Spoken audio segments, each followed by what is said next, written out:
I'm one of only 5 journalists in the entire world who has ever been allowed inside Samsung Display's top secret headquarters in South Korea, and what I saw inside those labs is about to completely change how we look at foldable phones forever. With the Galaxy Z Fold 8 series launching, Samsung has finally cracked the code on the one thing holding foldables back.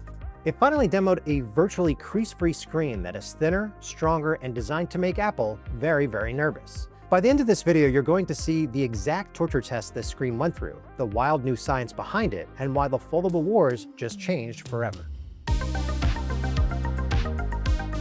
Allow me to set the stage. Samsung was the first mainstream phone brand to start showing off foldable displays all the way back in 2009, though we didn't get the original Galaxy Fold on shelves until 2019. For 7 years, they've been iteratively grinding away at making these things mainstream. But ahead of the next generation of Samsung foldable phones, including the flagship Galaxy Z Fold 8, I was invited directly to their core R&D facilities in South Korea. While I was there, I sat down with 2 of the mastermind executives leading this revolution. They told me that while the first-gen foldables were massive innovations, consumers have consistently demanded improvements in thickness, weight, and of course, that perennial annoyance, the screen crease. Well, Samsung's response to those demands is a massive technical breakthrough coming to the Galaxy Z Fold 8 series.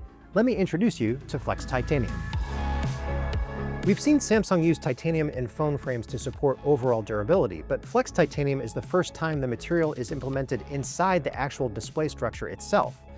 Flex Titanium is a dual defense system consisting of 2 key parts, a titanium alloy film and a titanium plate. First, you have the titanium alloy film, which sits directly beneath the OLED panel to support it. It offers 20 times greater stiffness than traditional plastic films, yet it is somehow only 30% the thickness of a human hair. This gives you a display panel that is significantly slimmer, but incredibly rigid when you're pressing on it. But titanium by its very nature isn't exactly known for being flexible. So Samsung basically formulated an entirely new proprietary titanium alloy specifically to achieve the exact stretchability needed for a folding screen. Then there's the titanium plate, which is a flexible structure supporting the display module from underneath. In previous foldables, microscopic air gaps between the display module and the adhesive plate could cause the screen to sag or crease over time. But this new plate allows for an incredibly tight, seamless bond. It completely eliminates those air gaps. To make the actual folding area smooth, Samsung engineered a highly precise lattice structure right where the screen bends. An ultra-advanced laser hole process fills the gaps in that lattice design, thus increasing the complete integrity of the material. With Flex Titanium, the visibility of the crease is dramatically reduced. When you look at it, the crease is, in fact, practically gone. But a smooth screen doesn't mean anything if it breaks after a few months of folding. And that's why Samsung let me walk into the testing labs to see how the new panels are torture tested. Get this, 500,000 folding tests. That is how many times Samsung Display bends these panels to make sure they're ready to survive real-world daily wear and tear. Inside this chamber, they're controlling all sorts of elements, including not just like the folding and unfolding using robots, but also you're able to control the temperature and humidity. And we're talking about anywhere between negative 20 degrees Celsius all the way up to 60 degrees, which is about 140 degrees Fahrenheit. When the display is at normal room temperature, Samsung Display tests them to fold up to 500,000 times. Under extreme desert heat, they test them up to 300,000 folds. And in the brutal sub-zero cold, these panels still successfully fold up to 60,000 times. And I can't show you, but there are cameras, 8 live feeds that are going on inside, and it uses computer vision to tell the engineers when a display fails or doesn't. So overall, I think if you want something this durable, you need the testing to back it up. And now we got our first look at how it works. Then there's the impact testing. Samsung positioned a foldable display under a vertical tube and dropped a solid 21.7 gram steel ball directly onto the screen. They did this at various heights, all the way up to nearly 20 inches without a scratch. Normally here at Tom's Guide, when we review a smartphone display, we use a specialized colorimeter and software to test the screen head-on. We measure things like peak brightness, color reproduction, and delta E accuracy. It's a thorough testing protocol, but what Samsung Display does inside their testing labs goes way beyond. They have this massive machine for advanced image quality and reflection testing.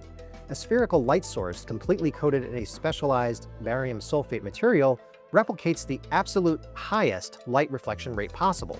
Then, scanners measure the light bouncing back from the screen and calculate exactly how much light gets reflected. Samsung runs this test in 8 different directions simultaneously, detecting more than 20 distinct data points for each direction. That means they are gathering 160 points of data across a rigorous 3-minute test, while the phone is continuously rotating the entire time. I have to respect the level of obsession here.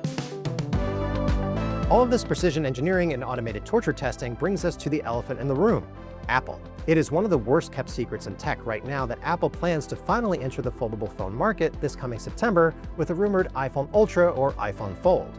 For years, Samsung has enjoyed a comfortable dominance in the foldable space, but a looming threat from Cupertino would make most companies sweat. When I brought this up to Samsung executives, they surprised me. They didn't seem worried at all. In fact, they told me they absolutely love, in quotes, the idea of Apple entering the arena. Samsung has been iteratively refining this technology in the public eye since 2019. They've already made the mistakes, took the hits, and figured out how to continuously optimize thickness, weight, and durability over several generations. By minimizing the crease, which has been one of the biggest mental roadblocks for everyday consumers, the execs over at Samsung believe the market is poised to explode. And ironically, Apple entering the space is the exact validation Samsung needs to prove that they were right all along. Look, Samsung started showing off flexible prototypes back in 2009. It's been a long game approach for nearly 2 decades. But what does the smartphone of tomorrow look like? One of the first in the world to see a preview of different form factors and what might be coming to a phone near you. We're going to start with the Flex S, which is kind of like a triple foldable, and we've seen something like this before, but it gets more interesting as we go with each concept. Here is the Out foldable, so it's folding on the outside. But then it gets really interesting when you start looking at other technologies and how things can unfurl. In this case, we're talking about a rollable. So this is the Flex Slidable, which goes from small all the way out to 7.2 inches. So imagine being able to press a button on your phone and getting a much larger canvas. But it gets even more interesting when you talk about the Flex Hybrid because it combines 2 technology into a single panel. In this case, you have a foldable and slidable in one. So it starts out very compact and then gets to 7.2 inches. So imagine this could be the smartphone of tomorrow in your pocket, but have a tablet size when you want it.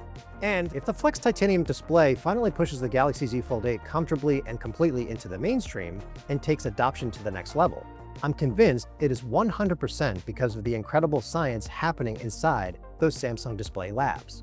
We are just getting started with our coverage leading up to Samsung Unpacked, and I'm going to have full hands-on impressions with the upcoming family of Z Fold devices. So now is a great time to make sure you're subscribed to Tom's Guide if you're not already.